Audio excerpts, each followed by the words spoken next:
Saya adalah Nurse Krisma. Saya memiliki sebuah ambisi bahwa edukasi kesehatan dapat mudah diakses oleh siapapun tanpa biaya yang sangat mahal dan tanpa memerlukan waktu yang cukup lama. Sobat Perawat adalah sebuah wadah saya dalam memberikan edukasi kesehatan dan juga memberikan saya kesempatan untuk mengabdi kepada negara ini dalam memberikan edukasi kepada masyarakat berguna untuk meningkatkan pelayanan kesehatan. Saya adalah penggiat seorang Florence Nightingale, yaitu adalah seorang perawat modern yang saya hormati. Selamat datang di Sobat Perawat. Hai seluruh Sobat Perawat, bertemu lagi dengan saya Nurse Krisma.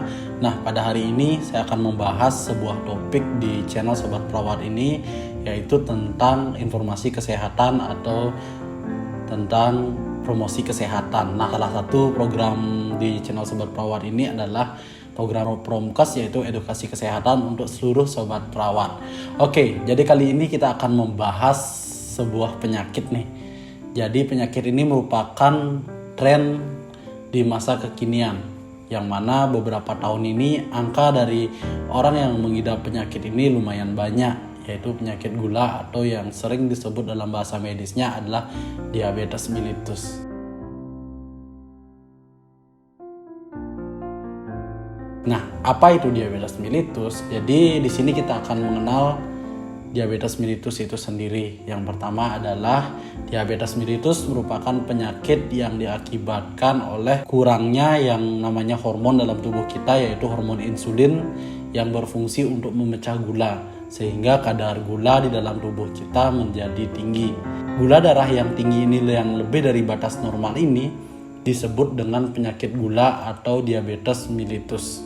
Nah, diabetes mellitus ini terdapat tipe yang pertama adalah tipe 1. Jadi tipe 1 ini biasanya diakibatkan oleh gangguan dari sistem kekebalan tubuh atau penyakit autoimun yang menyebabkan pankreas tidak mampu memproduksi hormon insulin, sehingga orang yang mengalami tipe diabetes tipe 1 ini biasanya pada usia yang lebih muda, karena penyakit ini biasanya adalah penyakit bawaan. Yang kedua adalah tipe 2. Nah, tipe 2 ini biasanya diakibatkan oleh pola hidup, stres dan yang lainnya.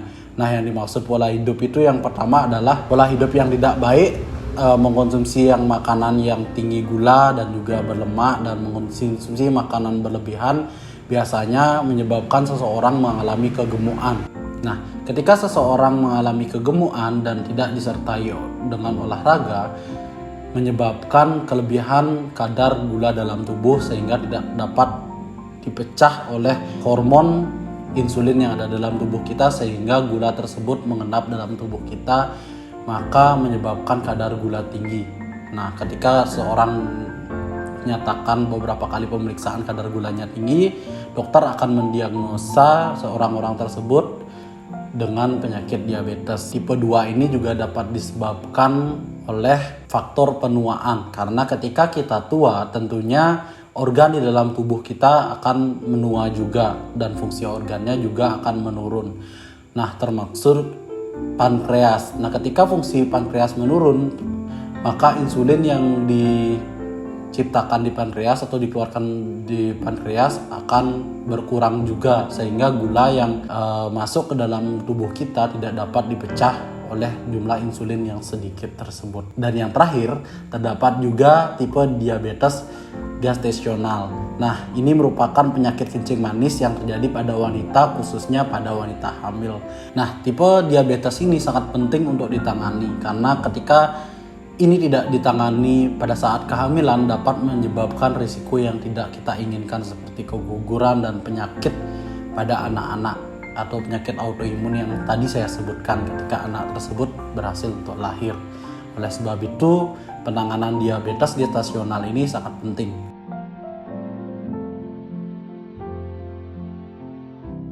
Oke, jadi selanjutnya kita akan membahas tentang apa saja sih tanda dan gejala diabetes tersebut. Nah, yang pertama adalah tanda dan gejalanya adalah teman-teman sering haus dan lapar yang berlebihan padahal sebelumnya kita sudah makan atau minum.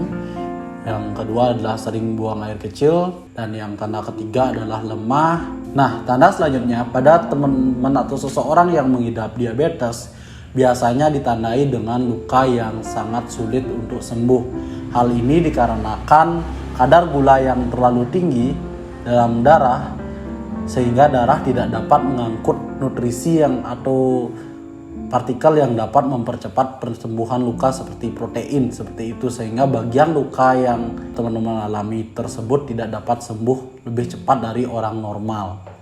Nah, yang terakhir adalah gatal-gatal dalam tubuh dan berat badan menurun drastis padahal teman-teman sudah asupan makannya sudah banyak dan yang lainnya. Bagaimana teman-teman semua sobat perawat, apakah jelas tentang diabetes mellitus? Jadi kalau mamanya jelas atau kurang jelas, silahkan tanyakan di bilah komentar kami di channel Sobat Perawat ini. Saya akan menjawab pertanyaan-pertanyaan teman-teman di bilah komentar, atau bila perlu saya akan buatkan video. Oke, jadi untuk sesi selanjutnya kita akan membahas tentang treatment untuk pasien diabetes dan bagaimana tentang diet diabetes mellitus dan perawatan luka diabetes mellitus. Oke, jadi sekian video kali ini. Sampai bertemu lagi di video selanjutnya di channel Sobat Perawat. Saya Nurse Krisma akan undur diri. Terima kasih sudah menonton. See you. Salam sehat.